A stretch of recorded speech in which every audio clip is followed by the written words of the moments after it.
Kejaksaan Agung atau Kejagung RI baru saja menyita mobil mewah Rolls-Royce berplat nomor B1SDW warna hitam milik suami Sandra Dewi Harvey Moise. Mobil tersebut disita terkait kasus dugaan korupsi timah yang menjerat Harvey sebagai tersangka. Mobil mewah itu merupakan hadiah dari Harvey untuk Sandra Dewi dalam momen ulang tahun ke-40 pada Agustus 2023 lalu. Merespon penyitaan tersebut, Sandra Dewi langsung mengambil langkah cepat dengan menghapus postingan di Instagramnya. Pantauan tribunnews.com, unggahan Sandra Dewi ketika mendapat hadiah tersebut sudah lenyap. Padahal pada unggahan itu Sandra mendapatkan kejutan dari suaminya sembari merayakan ulang tahun bertema Barbie dan Oppenheimer dengan keluarga besar. Dalam daftar harga mobil di auto.com, harga mobil Rolls-Royce ini berkisar antara 18 hingga 25 miliar rupiah. Sebagai informasi, pada Senin 1 April 2024, Kejagung RI rupanya juga sudah memblokir rekening Harvey Moise. Hal itu disampaikan oleh Direktur Penyidikan Jaksa Agung Muda Tindak Pidana Khusus Kuntadi. Selain itu, kediaman Harvey dan Sandra di Pakubuwono, Jakarta Selatan juga sudah digeledah pada Senin 1 April 2024. Perlawanan Islam di Irak meluncurkan pesawat tak berawak atau drone ke Eilat, Israel pada Senin 1 April 2024 pagi. Serangan ini mengakibatkan kerusakan pada hanggar di Pangkalan Angkatan Laut Eilat. The Times of Israel menerbitkan sebuah foto yang memperlihatkan hanggar hancur seusai dihantam oleh drone. Kendati demikian, militer Israel memastikan tidak ada korban jiwa maupun luka. Saat ini pihaknya masih melakukan penyelidikan atas insiden tersebut, termasuk kemungkinan gagalnya Iron Dome dalam mencegat senjata dari musuh. Sementara itu, perlawanan Islam di Irak telah mengakui bahwa pihaknya menyerang sasaran penting di Israel dengan senjata yang tepat. Sasaran penting ini diduga adalah Pangkalan Angkatan Laut Israel yang berlokasi di Eilat. Sejak perang di Gaza meletus, wilayah Eilat telah berulang kali mendapat serangan dari musuh. Selain Irak, militan Houthi Yaman juga menargetkan kota di selatan Israel itu sebagai bentuk perlawanan atas perang Gaza. Terungkap fakta baru terkait motif pengasuh anak selebgram Emy Agnia, IPS menganiaya JAP yang masih berusia 3,5 tahun pada Kamis 28 Maret 2024 lalu. Berdasarkan pengakuan tersangka IPS kepada pengacaranya Heri Budi, kliennya menganiaya JAP lantaran kerap telat menerima gaji dari Agnia. IPS mengungkapkan kepada Heri Budi bahwa gaji yang diterima setiap bulannya sebagai pengasuh senilai 3,5 juta rupiah. Heri menyatakan pembayaran gaji yang kerap terlambat itu sudah tidak terhitung. Diketahui saat IPS menagih gaji hanya diberikan janji. Pengacara IPS mengaku saat itu kliennya membutuhkan uang mendesak untuk pengobatan adiknya yang tengah sakit. Terkini, Heri Budi mengatakan psikologis IPS sangat terganggu imbas kejadian tersebut.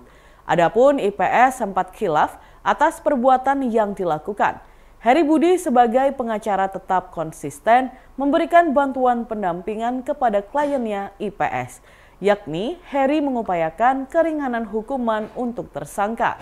Sementara itu, Kasat Reskrim Polresta Malang Kota, Kompol Danang Yudanto, membenarkan adanya faktor pendorong hingga akhirnya tersangka melakukan penganiayaan ke anak Agnia. Akibat perbuatan yang dilakukan, IPS kini ditahan di rumah tahanan atau rutan Polresta Malang Kota. Tersangka dijerat pasal 80 ayat 1, subsidiar ayat 2, dan subsidiar pasal 77 UU RI nomor 35 tahun 2014 tentang perubahan atas UU RI nomor 23 tahun 2002 tentang perlindungan anak dengan ancaman hukuman 5 tahun penjara dan denda 100 juta rupiah. Kobaran api mengamuk di toko sembako di Jalan IR Juanda, Kelurahan Tonatan, Kabupaten Ponorogo pada Selasa 2 April 2024 menjelang waktu sahur.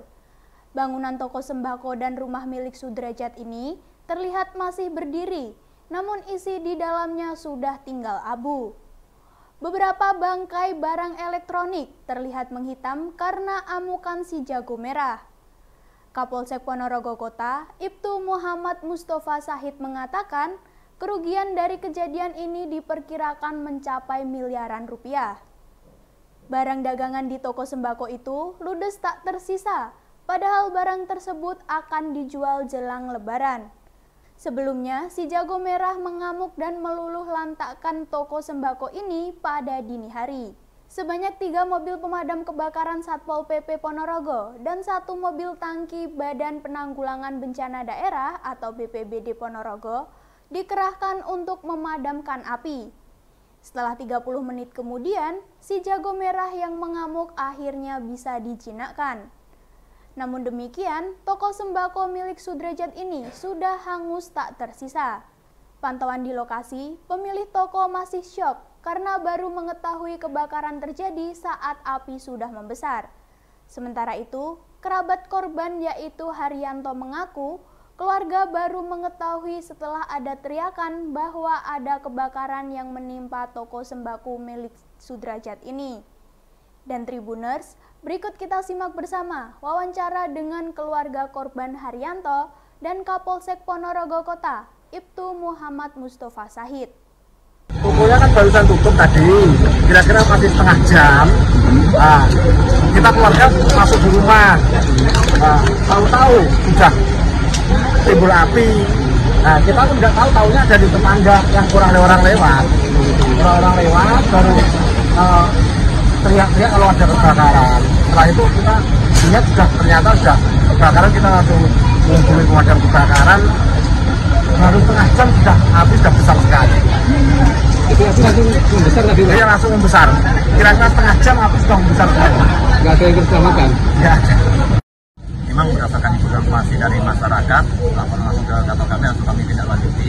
Terjadi kebakaran di Jalan Insinyur Juanda, yaitu toko sembako, toko kontong dari pemilik Bapak Isin Sudrajat, umur 46 tahun, di mana toko tersebut bergandengan langsung dengan rumah.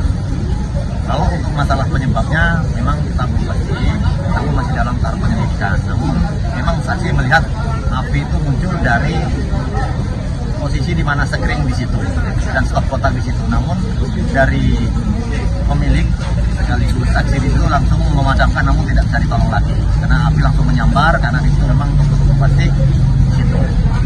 Untuk kejadian diperkirakan 11.45 sampai jam 00.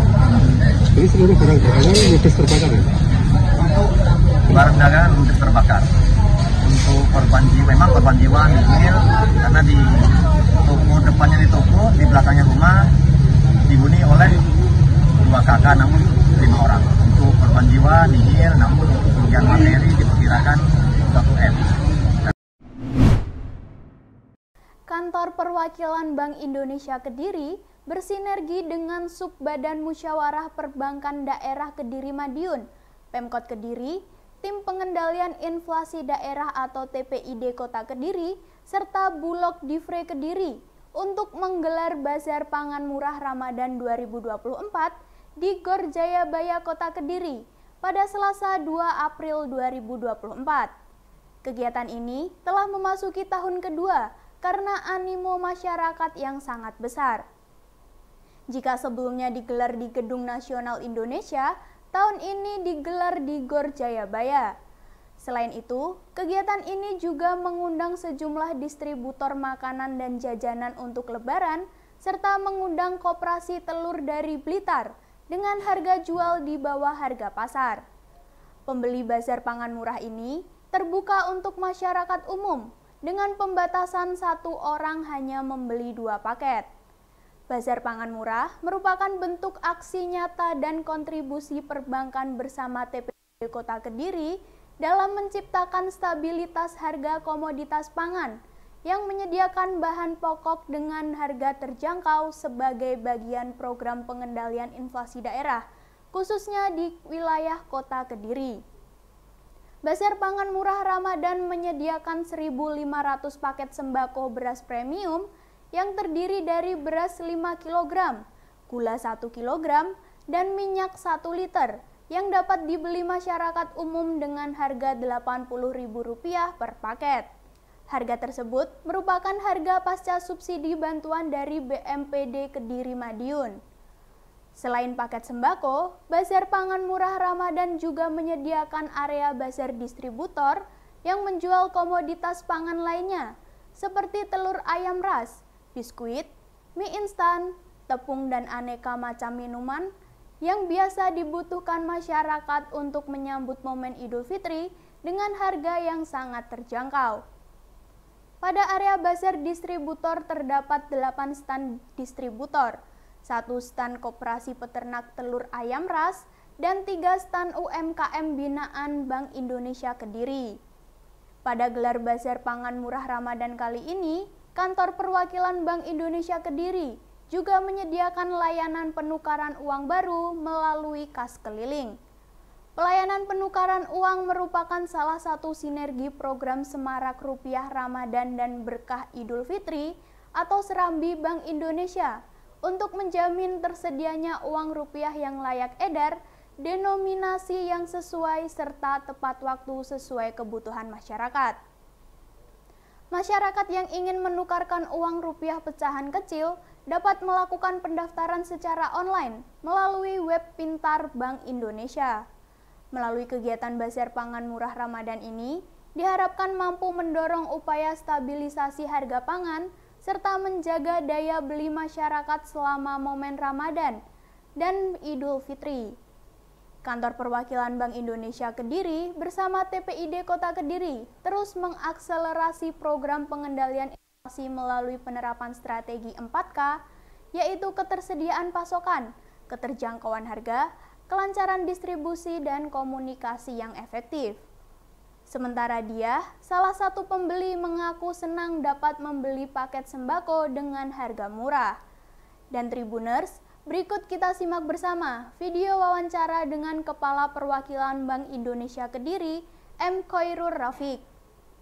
Bentuk kerjasama antara BI Kediri, BI Kantor Perwakilan Kediri, kemudian TPID Kota Kediri, tentunya Pemkot, kemudian ada sub BMPD Kediri Madiun, yaitu sub Badan Permusyawaratan Perbankan Daerah Kediri Madiun dan Bulog. Nah, pada hari ini sebenarnya ini kegiatan tahun kedua. Tahun pertama kemarin kita lakukan di GNI, kemudian tahun kedua karena kita lihat animo masyarakat di GNI cukup besar, tempatnya terlalu kecil, kita pilih tempat di Gor Jayabaya ini. Alhamdulillah hari ini kita sediakan sekitar 1.500 pack. Yang mana barang itu ada 3 jenis, itu beras, kemudian juga minyak dan gula, seharga Rp80.000. Kalau dijual di luar sekitar Rp97.000, hampir sampai 100. Selain itu juga kita mengundang beberapa distributor, jadi yang ada di luar gedung, itu ada distributor makanan yang biasa makan untuk lebaran, dan kita juga undang Koperasi Telur dari Blitar. Harga yang dijual juga harga di bawah pasar, kalau nggak salah Rp23.000 per kilo, dan ini tentunya harapannya bisa memenuhi kebutuhan masyarakat selama bulan puasa dan nanti Idul Fitri. Para pemudik asal Raas Kabupaten Sumeneb Madura mengeluhkan proses etiketing kapal di Pelabuhan Jangkar. Mereka mengeluh karena akses masuk ke aplikasi error atau terkunci, sehingga para pemudik tidak memanfaatkan aplikasi etiketing tersebut. Bahkan untuk mendapatkan tiket kapal, para pemudik terpaksa memanfaatkan calo tiket dengan harga yang sangat mahal. Pada Selasa 2 April 2024, salah seorang penumpang kapal reguler, Mas Ruri, mengatakan untuk mendapatkan tiket kapal itu tidak mudah karena sangat sulit masuk ke aplikasi etiketing. Sehingga untuk mendapatkan tiket, para penumpang harus melalui calo yang harganya lebih mahal dari harga yang ditentukan. Menurutnya, kesulitan yang mengakses aplikasi etiketing itu tidak hanya dialami bagi pemula. Masyarakat yang terbiasa melakukan pemesanan etiketing juga banyak mengalami kesulitan untuk masuk.